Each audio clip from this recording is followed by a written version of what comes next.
beautiful being. I am hoping that I am much clearer to hear now because I did a little bit of Ask Google why my phone has gone so quiet and discovered that maybe the microphone needed cleaning, and who knew it was all jammed up with stuff just accumulated over 3 years. That's how long I've had this phone. 3 years. Or is it heading up to 4? I've lost track. My good morning. Please tell me, dear man, if I sound clearer and easier to hear than I did the last time I was inside with my phone in the stand. I think I found the answer. The microphone was just jammed up with stuff. Who knew? Me not, apparently. So I'm just going to burble for a little bit because I know comments take time to come through. And I'm going to show you rocks because we have beautiful little delicious rocks today. They are all beautiful and delicious. Of course, this is amethyst and it's just a little marble. Okay, so the sound is better. Yay! Awesome! I figured it out. Woo! Good morning, beautiful beings. I love it when you jump on, even if I don't know who you are. So we're just enjoying this little sphere. I've actually got a pair of them, but only this one wanted to come and say hello. So there it is, and you know it reflects the world. That's the window, which is over there, but it's upside down. And it's just lovely to share this with you. So, next,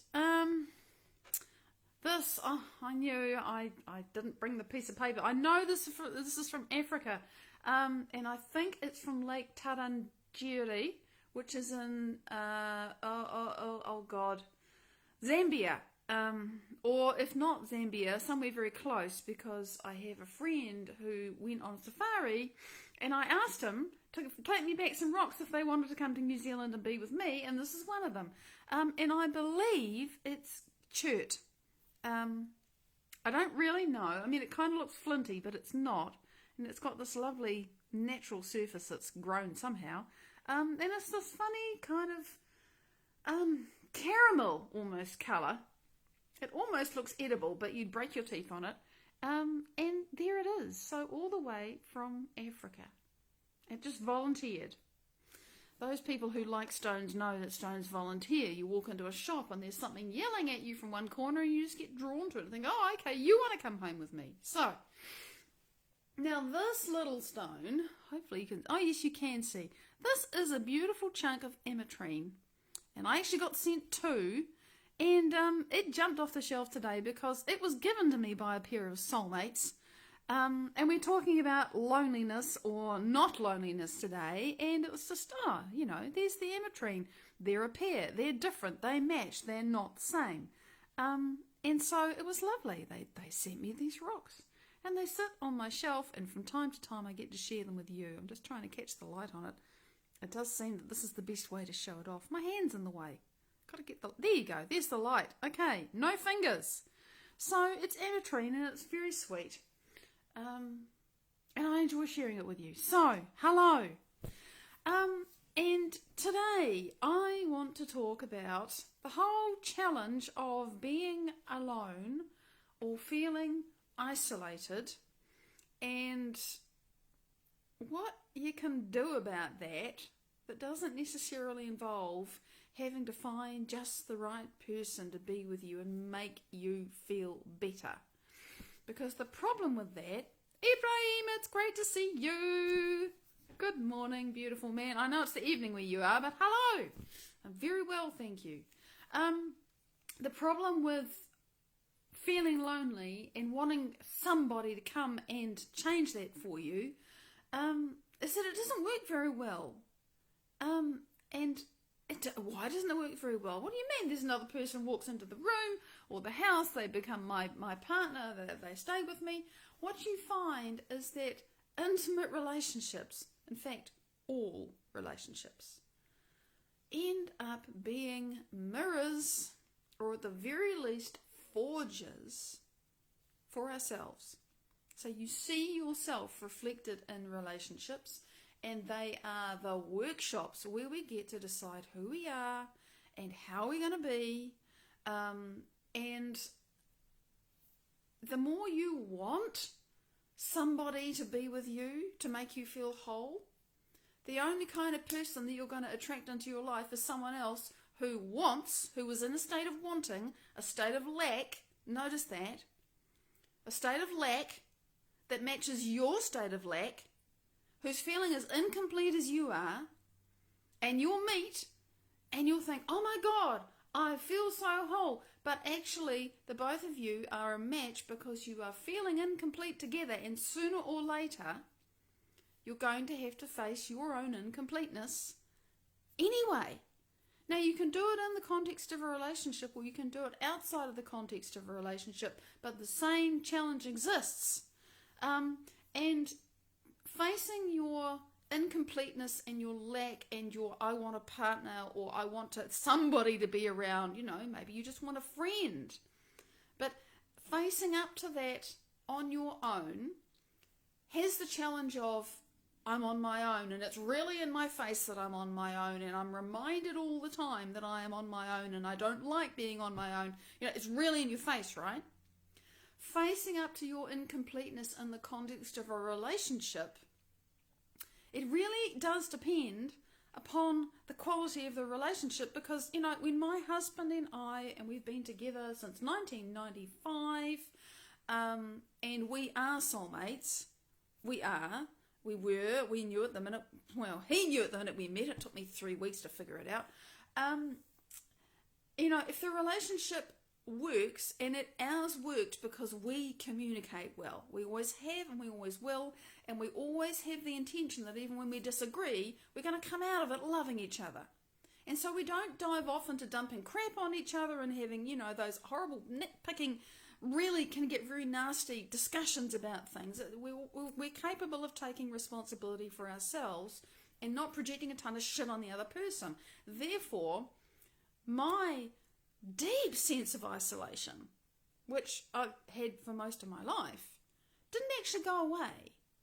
It was really nice, and it is really nice having him here and being someone with whom I can actually be myself, and I can, he's one of the few people I can really use as a sounding board. That's a story in its own. So that's lovely, but it doesn't and didn't and will never fix your sense of incompleteness in yourself. The only way to change that is to actually, I've finally discovered and really understand now, is to connect to the divine within you.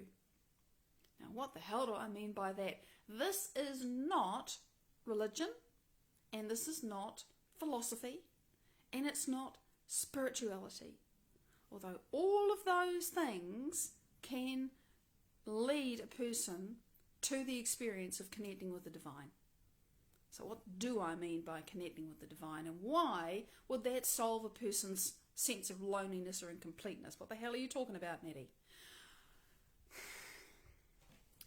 What I've understood, and of course you know who I've learned this from, Dr. Joe Dispenza. He has cracked this code through his own hard-learned experience, okay, and through the science, which I love, because it's not metaphysics, it's not philosophy, it's not ideas, it's not something that's been passed down through generations for 5,000 years, although all those things are great.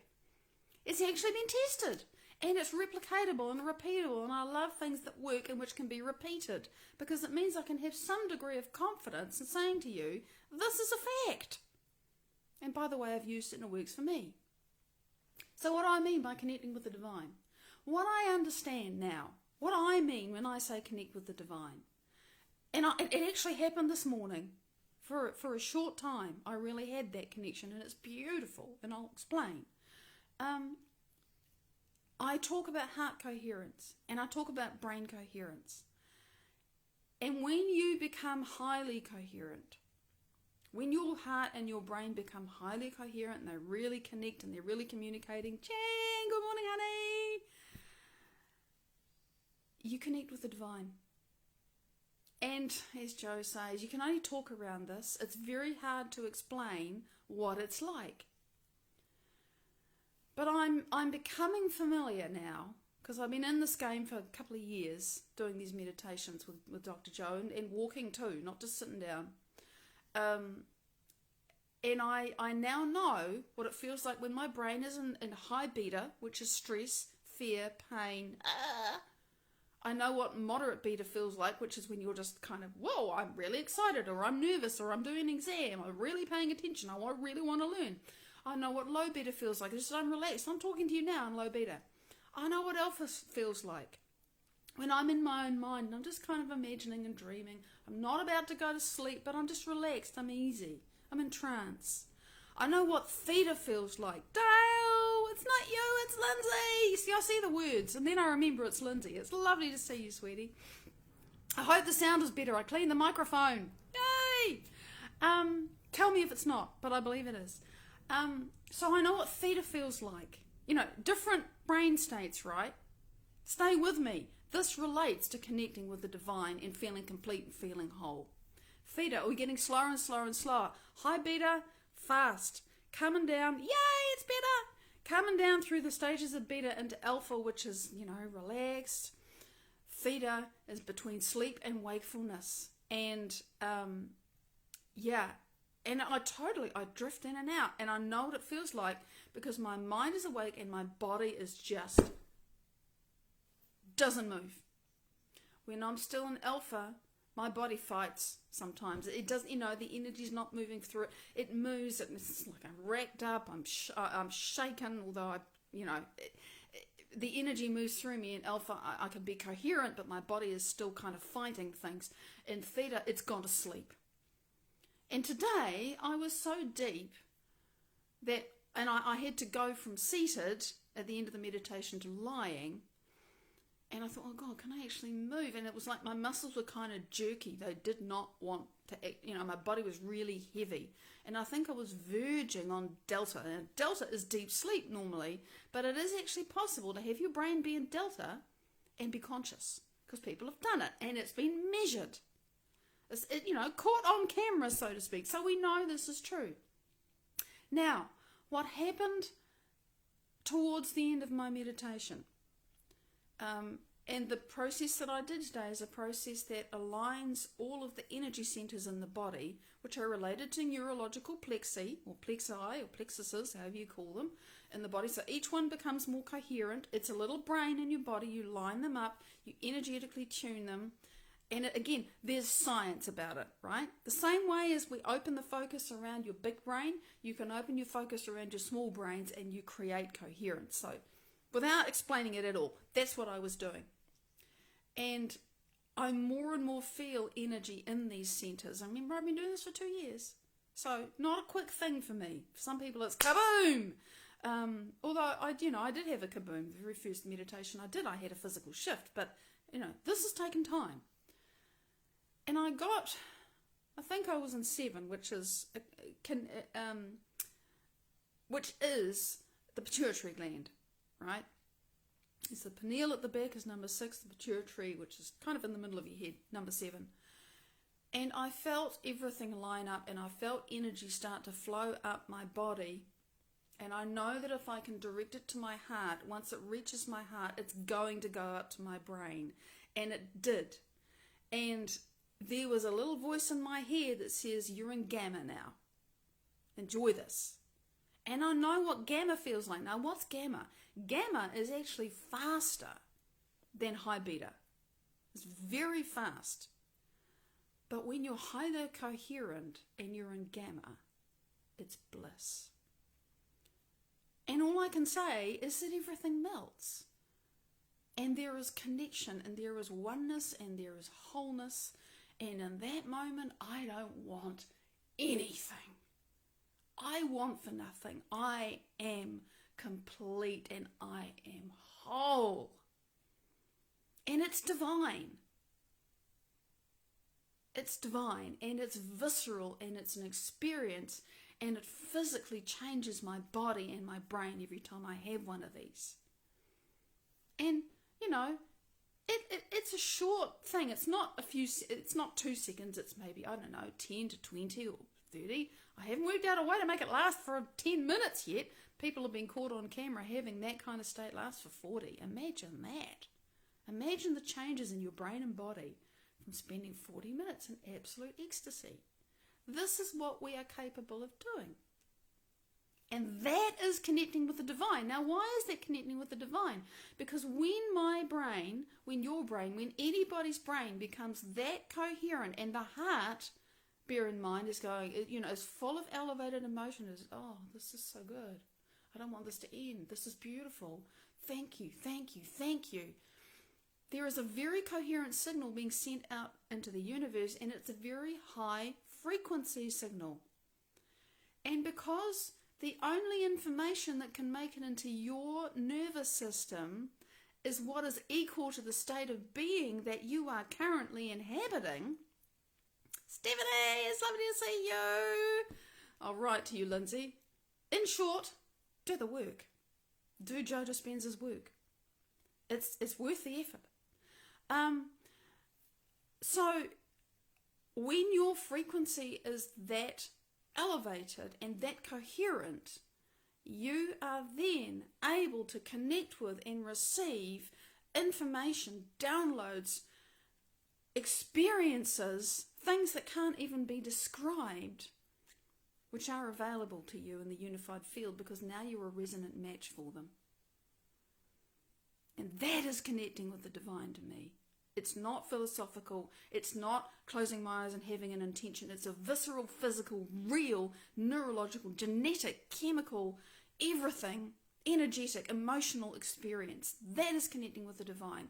And I feel so whole. I know what Gamma feels like now. I know what Gamma feels like. And I wondered for a long time, I was like, oh, what is that? And I had some beautiful experiences, and I've got time, I can explain. And this was quite early on, before I knew, okay, yeah, that is Gamma. The experience of, you're sitting in meditation, doing whatever you're doing, and it's just like somebody turns on a light. And I still have the visual. It's not a visualization, it's an experience. It's like if you're in water, and there's golden light coming in, but it's very soft gold, and it's textured, and it goes right through you. It has a pattern. The pattern is the information, and it goes right through you. Honey, yeah, we can say, I should be this, I should be that. But as soon as we go into saying, I should be this, I should be that, we're fighting ourselves. You're making it more, right? So remember what we have to do. We have to get our attention off the thing that we're obsessing about. That is the problem. Because the more you put your attention on that, that's your frequency thing. So it really does come down to heart and brain coherence. Find something right now while I'm talking to appreciate and put your attention on that. Yeah, it is a bit of an, oh my God, this is why it works. This is the way it works. This is the science. Oh shit, here I am. Oh my God, how can I possibly change this? It's like standing at the bottom of Everest and looking up and you don't even have a rope. And yeah, it is hard. But if we keep focusing on that, we're not going to climb the mountain. So you have to kind of, and I have to put my blinkers on and just not look at the mountain that scares the crap out of me.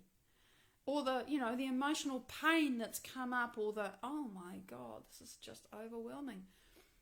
I have to find my way through that, and I've got better at doing it. It used to be so difficult to overcome myself. So I'm speaking from experience when I say I know how hard it is.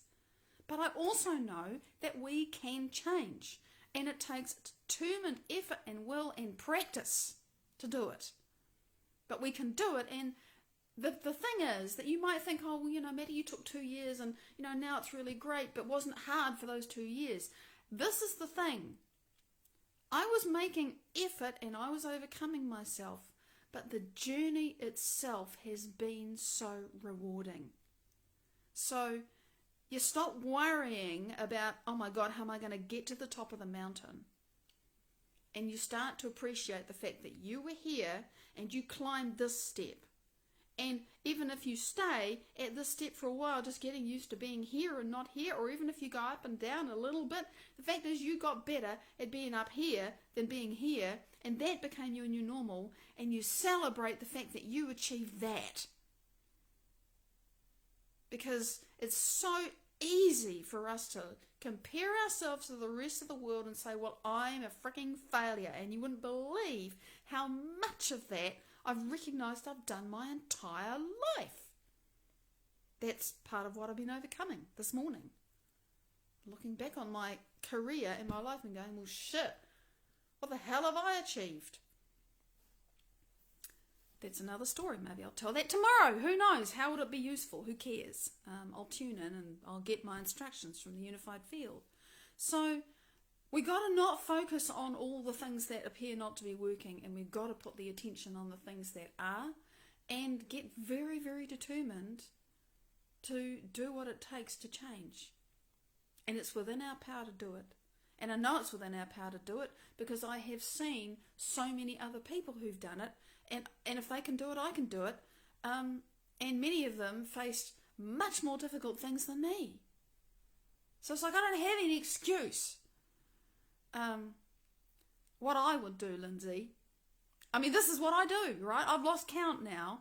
I incessantly, when I do my yoga, I'm on the mat and I'm listening a lot of the time, not always, because I also listen to lectures and things to educate me, but when I'm having a hard time, I am listening to the testimonial reel of Dr. Joe Dispenza's students who've overcome all this stuff.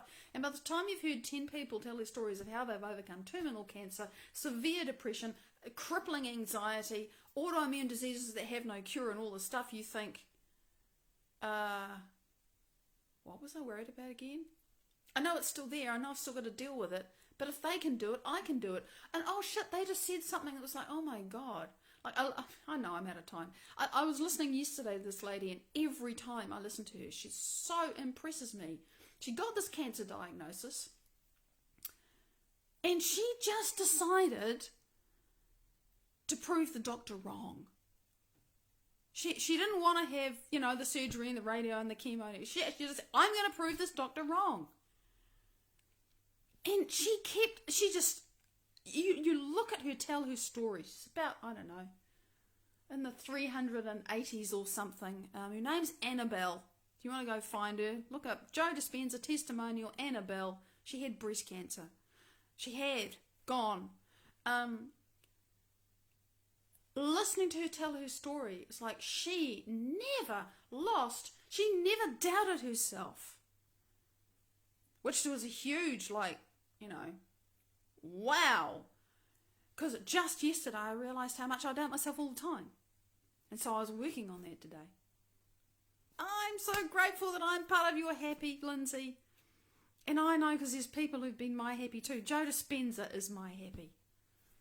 Go figure. That's just a weird thing about me. No one else speaks my language except that lovely, beautiful, amazing person. I'm very, very grateful to him. So I know what you mean. Thank you so much. Oh, Julian, I've just got time to say hi. Although you might have been watching for a little while and your comments sometimes take a while to come from the other side of the world. So I know I'm done. It is work to climb your own internal mountains and connect to the divine. But when you connect, you don't need anyone. You don't need anything. But then conversely, the everyone and the anything comes to you anyway. You don't need it and you get it. And that's all I know. And it is so worth the journey. So I'll write some things in the comments. Check them out if you're curious, links and stuff. But really, this is the path that works for me. So that's the space I come from when I share. Big love to all of you. See you tomorrow. Bye-bye.